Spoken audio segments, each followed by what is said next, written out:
कि 31 मार्च 2026 तक ये देश नक्सलवाद से मुक्त हो जाएगा। दोस्तों, आज़ादी के बाद से भारत बहुत सारी आंतरिक समस्याओं का सामना कर रही है, जैसे कि भाषावाद, सांप्रदायिकता, जातिवाद, क्षेत्रवाद, अलगाववाद और नक्सलवाद। तो नक्सलवाद के ऊपर ही हम आज इस वीडियो में बात करेंगे और इसको गृह मंत्री अमित शाह ने 31 मार्च 2026 को भारत से जड़ से उखाड़ फेंकने की बात की है। ऐसा उन्होंने क्यों कहा? आइए इसके पीछे वजह को जानते हैं, पृष्ठभूमि को जानते हैं, और ये प्रीलिम्स और मेंस के एग्जाम के पॉइंट ऑफ व्यू से इंपॉर्टेंट होगा। तो वर्ष 1967 की बात है। पश्चिम बंगाल के दार्जिलिंग में एक छोटा सा गांव होता है नक्सलबाड़ी। वहाँ से इस विचारधारा का जन्म होता है। वो कारण क्या है कि वहाँ के जो किसान और मजदूर होते हैं उनका शोषण हो रहा होता है वहाँ के साहूकार जमींदारों द्वारा।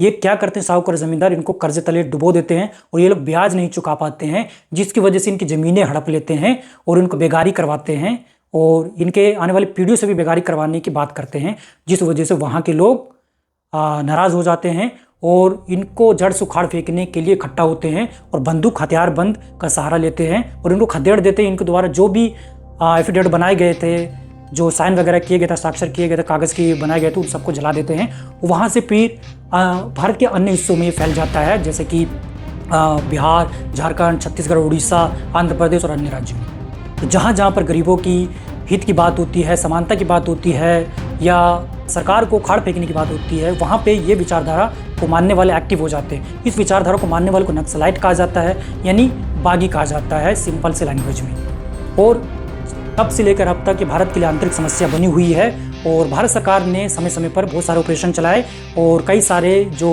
इस तरह के नक्सलाइट ग्रुप थे उनको उखाड़ फेंका भी, उनको दबाया, उनको जेल में डाला, लेकिन अभी तक ये समस्या समाप्त नहीं हुई। तो अंत में जाकर के अमित शाह को ऑपरेशन समाधान के जरिए इसको 31 मार्च 2026 को जड़ से उखाड़ फेंकने की बात की है।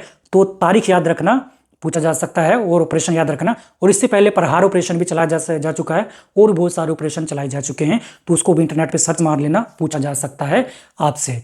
अब मैं एक चीज़ और बताता हूँ आपको कि जो नक्सलवादी जो विचारधारा है ये माओवादी विचारधारा से प्रेरित है। यानी चीन की जो विचारधारा थी, माओ त्सोंग ऐसे कुछ नाम है, तो उसकी विचारधारा से प्रेरित थी, जो कि हिंसा का सहारा लेती, किसी भी सत्ता को उखाड़ फेंकने के लिए, किसी भी समस्या के समाधान के लिए हिंसा का सहारा लेने की बात करती है। इसीलिए उसी विचारधारा को ये फॉलो करती है नक्सलवादी विचारधारा को मानने वाले लोग। आई होप आपको इतनी बात समझ में आई होगी। जुड़ने के लिए बहुत बहुत धन्यवाद।